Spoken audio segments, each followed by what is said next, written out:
आपण 1970च्या दशकाचा थोडा विचार करूया. नासाचे काही अंतराळवीर पृथ्वीच्या कक्षेबाहेर शून्याखालील गुरुत्वाकर्षणात म्हणजे झिरो ग्रॅव्हिटीमध्ये तरंगत आहेत. तिथे वरवर पाहता सगळं काही शांत आणि वैज्ञानिकदृष्ट्या नियंत्रित वाटत असतं, पण याच अंतराळवीरांच्या शरीरात एक अत्यंत गंभीर आणि न दिसणारी समस्या आकार घेत असते. बरोबर. आणि ती समस्या म्हणजे त्यांचे दात आणि हाडं अक्षरशः आतून विरघळत असतात. बापरे. हो. हो, खरंच विरघळत असतात. कारण गुरुत्वाकर्षण नसल्यामुळे त्यांच्या शरीरातील कॅल्शियम झपाट्याने कमी होत असतं आणि अंतराळात उद्भवलेल्या याच जीवघेण्या समस्येने एका अशा शोधाला जन्म दिला जो आज थेट आपल्या बाथरूममधील बेसिनवर पोचलाय. अगदी खरंय. तर आजच्या या सखोल विश्लेषणाचा केंद्रबिंदू हाच थक्क करणारा प्रवास आहे. आपण एका अत्यंत प्रगत अशा ट्रायपेप्टाइड बायोमिमेटिक तंत्रज्ञानावर चर्चा करणार आहोत, जे डेंटावन प्लस सेन्सोब्राईट फॉर्म्युला या प्रीमियम टूथपेस्टमध्ये वापरला गेलाय. आणि यामागे जे संशोधन आहे ते अस्टोनिया LLC USA या संस्थेचं आहे. हो. आणि हा खरोखरच विज्ञानाचा एक खूप रंजक प्रवास आहे. कारण आपण इथे फक्त दात स्वच्छ करण्याबद्दल अजिबात बोलत नाही आहोत. अच्छा. आपण एका अशा पॅराडाईम शिफ्टबद्दल बोलत आहोत जिथे आपण तोंडी आरोग्याच्या आणि म्हणजे दातांच्या अँटी एजिंगच्या एका पूर्णपणे नव्या युगात प्रवेश करत आहोत. अँटी एजिंग दातांचं. हो, अगदी. यातील जे बायोमिमेटिक नॅनोहायड्रॉक्सी ॲपेटाइट पेप्ट कॉम्प्लेक्स आहे ते नेमकं काय करतं आणि ते विज्ञानाच्या कसोटीवर कसं उतरतं हेच आजचं आपलं मुख्य उद्दिष्ट आहे. बरं. पण कोणत्याही उपायावर चर्चा करण्यापूर्वी मला वाटतं मुळात अडचण काय आहे हे मुळापासून समजून घेणं जास्त गरजेचं आहे. नक्कीच. म्हणजे मी नेहमी ऐकते की आपले दात हे मानवी शरीरातील सर्वात टणक आणि कठीण भाग आहेत. हो, ते आहेतच. तरीही ते इतके सहजपणे खराब का होतात?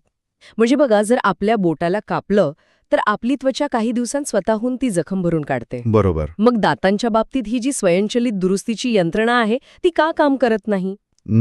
या प्रश्नाचं जे उत्तर आहे ना ते दातांच्या अतिशय विशिष्ट आणि गुंतागुंतीच्या रचनेमध्ये दडलेलं आहे. काय होतं की आपल्या दातांचा जो सर्वात बाहेरचा आणि संरक्षक पांढरा थर असतो ज्याला आपण इनॅमल म्हणतो, त्याची रचना एखाद्या खनिजांचा स्फटिकांसारखी असते. हे जे इनॅमल आहे ते तब्बल 95% खनिजांनी बनलेलं असतं. बापरे, 95%? हो, ज्यामध्ये प्रामुख्याने कॅल्शियम आणि फॉस्फरस असतात. आणि उरलेल्या भागामध्ये फक्त 4% पाणी आणि जेमतेम 1% प्रथिने म्हणजे प्रोटीन्स असतात. अच्छा. पण इथे सर्वात महत्वाची आणि दुर्दैवी बाब अशी आहे की ज्या पेशी हे इनामल तयार करतात ना त्या दात हिरडीतून बाहेर आल्यावर कायमच्या नष्ट होतात. एक मिनिट, म्हणजे तुम्ही असं म्हणताय की इनामलमध्ये कोणतीही जिवंत पेशी उरतच नाही? अगदी बरोबर. तिथे रक्तविसरण नसतं किंवा कोणत्याही जिवंत पेशींचा वावर नसतो. त्यामुळे त्वचेसारखी ती स्वतःहून बरी होऊच शकत नाही. अरेच्या. जर समजा आपण गोड पदार्थ खाल्ले आणि त्यामुळे तोंडात तयार होणाऱ्या आम्लामुळे म्हणजे ॲसिडमुळे इनामलचा थर एकदा का विरघळला किंवा कमकुवत झाला तर शरीर आतून तो पुन्हा तयार करू शकत नाही. तो कायमचा नष्ट होतो. हे समजून घेण्यासाठी आपण एका उदाहरणाचा विचार करूया असं मला वाटतं. हो, सांगा ना. समजा आपले दात हे एखाद्या अभेद्य आणि प्राचीन किल्ल्यासारखे आहेत. छान उदाहरण आहे. आणि या किल्ल्याची सर्वात बाहेरची आणि भक्कम भिंत म्हणजे हे तुमचं इनॅमल. आता जर ही भिंत शत्रूच्या तोफांच्या हल्ल्यामुळे म्हणजे आपल्या उदाहरणात बॅक्टेरिया आणि ॲसिडमुळे कमकुवत झाली किंवा तिला भेगा पडल्या, बरोबर, तर किल्ल्याच्या आत असे कोणतेही कामगार शिल्लकच नाहीत जे ती भिंत पुन्हा बांधू शकतील, कारण ते कामगार शेकडो वर्षांपूर्वीच तिथून निघून गेले आहेत. हे अतिशय अचूक दृश्य उभं केलं तुम्ही. जेव्हा ही भिंत ढासळते तेव्हा दात कमकुवत होतात आणि तिथेच मग कॅव्हिटीज किंवा कीड निर्माण होण्याची सुरुवात होते. आता जर किल्ला स्वतःहून ती भिंत बांधू शकत नसेल तर आपल्याकडे एकमेव मार्ग उरतो. तो कोणता? तो म्हणजे बाहेरून नवीन चिरे किंवा दगड आणून ती भिंत पुन्हा बांधणे. विज्ञानाच्या भाषेत सांगायचं तर यालाच रिमिनरलायझेशन असं म्हणतात. अच्छा, रिमिनरलायझेशन. हो, पण इथे एक मोठा तांत्रिक अडथळा असा आहे की आपण कोणत्याही सामान्य खनिजाने ती भिंत बांधू शकत नाही. साहजिकच आहे. म्हणजे जर मूळची भिंत विशिष्ट प्रकारच्या काळ्या पाषाणाने बनलेली असेल तर आपण तिथे साधी माती किंवा लाकूड वापरून ती मजबूत करू शकणार नाही. अगदी बरोबर. आपल्याला तसाच पाषाण हवा आणि इथूनच मग तो बायोमिमेटिक या शब्दाचा अर्थ उलगडतो, बरोबर? बायोमिमेटिक म्हणजे निसर्गाची हुबेहूब नक्कल करणे. होय. आणि इथेच आपण पुन्हा त्या नासाच्या अंतराळवीरांकडे वळतो. तो धागा राहिलाच होता आपला. अंतराळवीरांच्या हाडांचे आणि दातांचे होणारे जे नुकसान आहे ते भरून काढण्यासाठी नासाने हायड्रॉक्सी एपेटाइट नावाचा घटक विकसित केला. कारण निसर्गतः आपले दात याच हायड्रॉक्सी एपेटाइटच्या स्फटिकांपासून बनलेले असतात. 1980च्या दशकात जपानमध्ये याचा पहिल्यांदा दातांच्या आरोग्यासाठी वापर सुरू झाला. अच्छा. आणि आजच्या घडीला जगभरात याला फ्लोराईडला एक अत्यंत सुरक्षित आणि विषारी नसलेला म्हणजे नॉन टॉक्सिक पर्याय म्हणून मान्यता मिळाली आहे. थांबा, इथे मला एक खूप महत्वाचा प्रश्न विचारायचा आहे. विचारा. जर हायड्रॉक्सी एपेटाइट हे नैसर्गिकरित्या आधीपासूनच आपल्या इनॅमलचा मुख्य भाग आहे, हे मला समजलं. पण या तंत्रज्ञानामध्ये त्याला नॅनो हायड्रॉक्सी एपेटाइट म्हणजे NHAP का म्हटलं जातं? बरोबर. त्याला नॅनो आकारात का बदललं गेलं? हा फक्त एखादा मार्केटिंगचा शब्द तर नाहीये ना लोकांचं लक्ष वेधण्यासाठी? हा अत्यंत रास्त आणि वैज्ञानिकदृष्ट्या महत्वाचा प्रश्न आहे. नॅनो हा इथे कोणताही मार्केटिंगचा शब्द अजिबात नाहीये, तर ती या तंत्रज्ञानाची मुख्य ताकद आहे. म्हणजे कसं काय? यातील जे कण असतात ना, त्यांचा आकार केवळ 20 ते 50 नॅनोमीटर इतका सूक्ष्म असतो. आता हे किती लहान आहे याची थोडी कल्पना करण्यासाठी मानवी केसाची जी जाडी असते ती साधारणपणे 80,000 नॅनोमीटर असते. बाप रे, 80,000? हो. आणि हे फक्त 20 ते 50. म्हणजे हे कण अकल्पनीयरित्या सूक्ष्म आहेत. अगदी. आणि ते इतके सूक्ष्म असण्यामागे खूप ठोस कारण आहे. काय? दातांच्या इनॅमेलवर ज्या भेगा पडतात किंवा जो भाग आम्लामुळे कमकुवत होतो ना, तिथली छिद्रे अत्यंत सूक्ष्म असतात. अच्छा. जर आपण सामान्य आकाराचे कण वापरले तर ते फक्त दातांच्या पृष्ठभागावरच पडून राहतील आणि लाळेबरोबर वाहून जातील. बरोबर. पण हे जे नॅनो कण आहेत ते त्या सूक्ष्म भेगांमध्ये अगदी तळापर्यंत शिरतात. ते केवळ जागा भरून काढत नाहीत, तर तिथल्या मूळ रचनेशी रासायनिकदृष्ट्या एकरूप होतात. अरे वा. अभ्यासातून असं दिसून आलंय की यामुळे डिमिनरलाइज्ड मायक्रो हार्डनेस जो असतो म्हणजे सूक्ष्म कठीणपणा तो तब्बल 82% परत मिळवता येतो. 82%? म्हणजे जर मला व्हाईट स्पॉट लेजन्स असतील, ज्याला आपण कॅव्हिटीची अगदी सुरुवातीची पायरी म्हणतो. हो, सुरुवातीची पायरी. जिथे दात पांढरट आणि थोडा खडूसारखा दिसू लागतो. तर हे तंत्रज्ञान ती प्रक्रिया फक्त तिथेच थांबवत नाही, तर तो दात पुन्हा पूर्वीसारखा टणक बनवू शकतो. होय, हे तंत्रज्ञान खऱ्या अर्थाने सुरुवातीच्या कॅव्हिटीज परत फिरवण्यास म्हणजे रिव्हर्स करण्यास मदत करतं. ते प्रत्यक्ष तिथे जाऊन नवीन स्फटिक तयार करतं. हे खरंच खूप क्रांतिकारी वाटतंय. पण इथे माझ्या मनात एक मोठी शंका येते. सांगा. बघा, आपलं तोंड म्हणजे सतत ओली असणारी जागा आहे. हो. आपण सतत लाळ गिळत असतो, पाणी पित असतो. जर हे नॅनो कण इतके सूक्ष्म आहेत तर ते दातांवर टिकून कसे राहतात?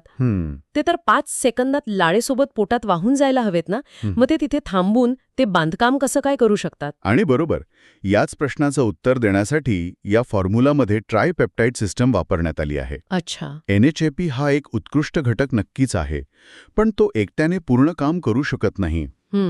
त्याला तिथे पोचवण्यासाठी आणि टिकवून ठेवण्यासाठी एक अत्यंत मजबूत वितरण प्रणालीची म्हणजे डिलिव्हरी सिस्टमची गरज असते. बरोबर. इथेच दुधापासून मिळवलेल्या 2 विशिष्ट पेप्टाइड्सची एंट्री होते. यातील पहिला आणि अतिशय महत्त्वाचा घटक आहे CPP-ACP म्हणजेच केसिन फॉस्फोपेप्टाइड्स.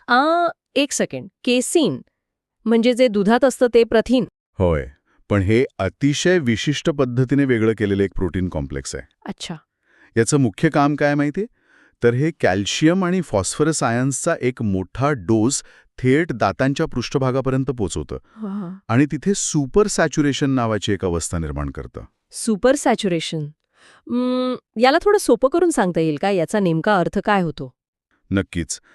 समजा तुम्ही एका ग्लास पाण्यात साखर विरघळवत आहात.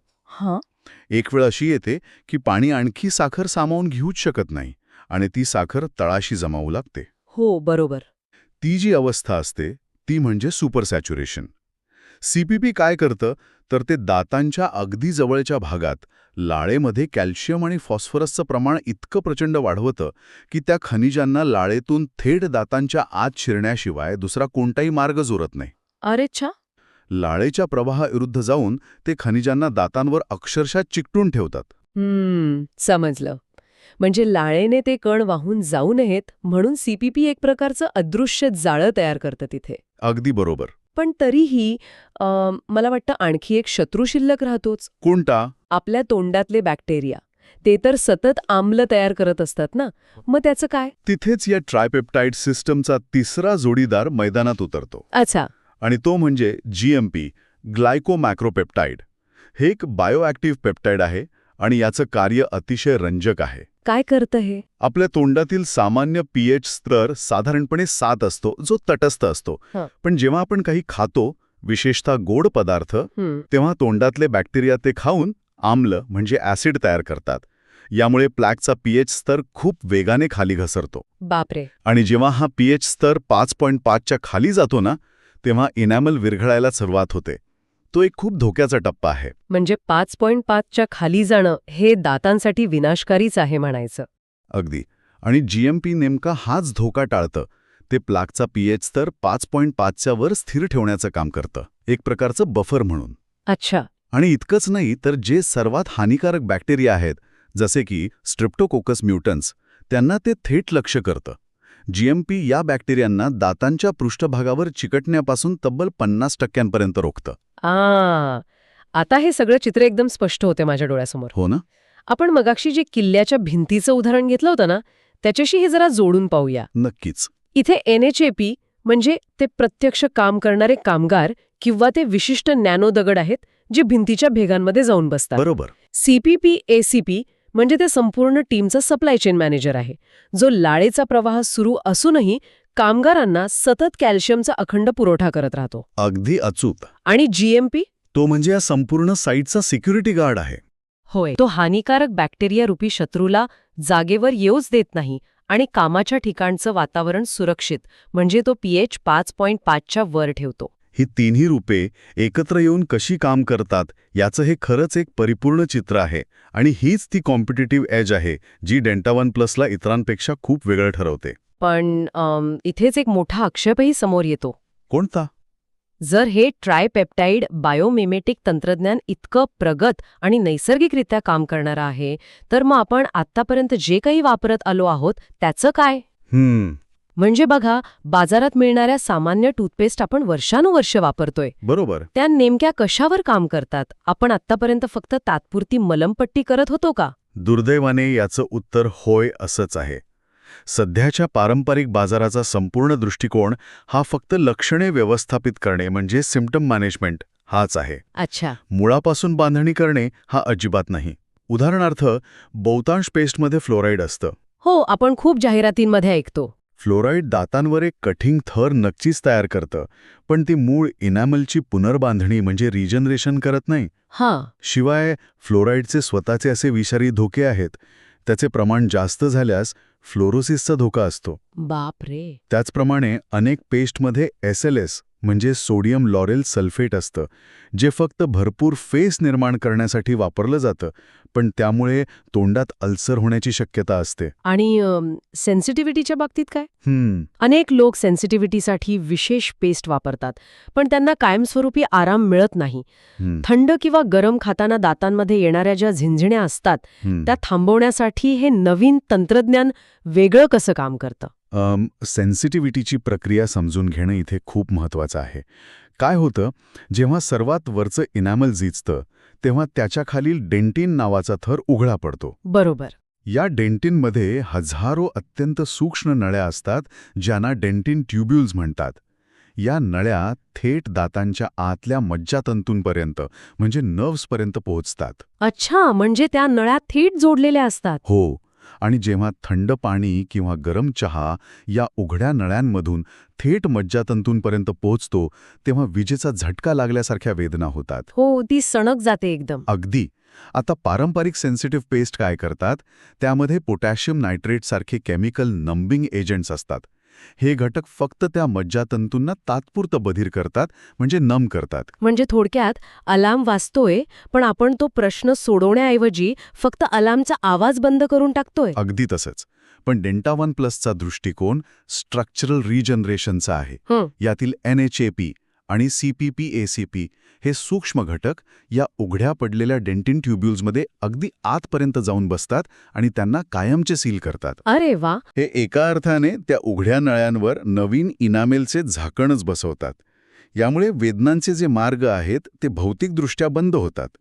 म्हणूनच वैद्यकीय अभ्यासानुसार हे वापरणाऱ्यांना अवघ्या 3 ते 5 दिवसातच या सेन्सिटिव्हिटीपासून मुळापासून आराम मिळतो. हे ऐकायला तर खूपच आश्वासक वाटतंय. पण मला एक व्यावहारिक प्रश्न विचारायचा आहे इथे. विचारा ना. जर हे उत्पादन इतकं क्रांतिकारी आहे तर ते सर्वसामान्य दुकानांमध्ये किंवा मेडिकलमध्ये इतके सहज का मिळत नाही? माझ्या माहितीनुसार मार्केटिंग धोरणानुसार हे IBA-द्वारे कम्युनिटी डायरेक्ट सेलिंगच्या माध्यमातून उपलब्ध करून दिलं जातं. असं का बरं? हा एक अतिशय तार्किक प्रश्न आहे.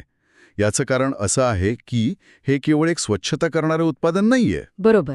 हे एका नव्या तंत्रज्ञानाचं प्रतिनिधित्व करतं, ज्यासाठी ग्राहकांचं प्रबोधन किंवा एज्युकेशन होणं अत्यंत आवश्यक आहे. जेव्हा एखादं उत्पादन फक्त दुकानाच्या शेल्फवर ठेवलेलं असतं, तेव्हा त्यामागील ही बायोमिमेटिक सिस्टीम किंवा सुपर सॅच्युरेशनची संकल्पना ग्राहकाला समजेलच असं नाही ना? हो, तेही आहेच. कम्युनिटी डायरेक्ट सेलिंगमुळे ही माहिती योग्य पद्धतीने समजावून सांगता येते. शिवाय हे उत्पादन 100% बायोकॉम्पॅटेबल आहे. याला ग्रास म्हणजे जनरली रेकग्नाइज्ड ॲज सेफ असा आंतरराष्ट्रीय दर्जा आहे. ग्रास म्हणजे चुकून गिळलं गेलं तरी सुरक्षित आहे असं. होय, कारण हे दुधातील पेप्टाइड्स आणि नैसर्गिक हायड्रॉक्सी ॲपेटाइट सारख्या अन्न आधारित घटकांवर आधारित आहे. अच्छा. त्यात कोणतेही विषारी नंबिंग एजंट्स किंवा हानिकारक ब्लीचिंग रसायने अजिबात नाहीत. म्हणूनच असे प्रौढ व्यक्ती ज्यांचे इनॅमल वयानुसार झिजले आहे, जे साखरेचा जास्त वापर करतात, धूम्रपान करतात, ज्यांना फ्लोरोसिसचा धोका टाळायचा आहे आणि ज्यांना खऱ्या अर्थाने दातांचे अँटी एजिंग करायचे आहे, त्यांच्यासाठी हे एक विशेष डिझाईन केलेलं उत्पादन आहे. हे सर्व समजून घेतल्यानंतर एक गोष्ट अत्यंत स्पष्ट होते माझ्यासाठी. कोणती? आपण आतापर्यंत तोंडी आरोग्याकडे केवळ स्वच्छता म्हणूनच पाहत होतो. बरोबर. पण आता ही संकल्पना पुनर्बांधणी आणि संरक्षणाकडे वळली आहे. नक्कीच. आणि हा दृष्टिकोन अधिक पूर्ण करण्यासाठी तज्ज्ञ इन अँड आउट केअर ही संकल्पना मांडतात. इन आणि आउट केअर. हो. डेंटावन प्लस टूथपेस्ट ही बाहेरून म्हणजे आउट दातांचं संरक्षण आणि पुनर्बांधणी करते. पण त्याचबरोबर या संपूर्ण प्रणालीला आतूनही म्हणजे इन भक्कम पोषणाची गरज असतेच. म्हणूनच कॅलमॅग-डी सारख्या सप्लिमेंटचा वापर सुचवला जातो, जे हाडे आणि दातांच्या सर्वांगीण आरोग्यासाठी आतून आवश्यक कॅल्शियम आणि जीवनसत्वे पुरवते. अच्छा, म्हणजे दुहेरी फायदा. हो, बाहेरून नासाचे प्रगत तंत्रज्ञान आणि आतून शरीराचे पोषण असा हा दुहेरी आणि भक्कम बचाव आहे.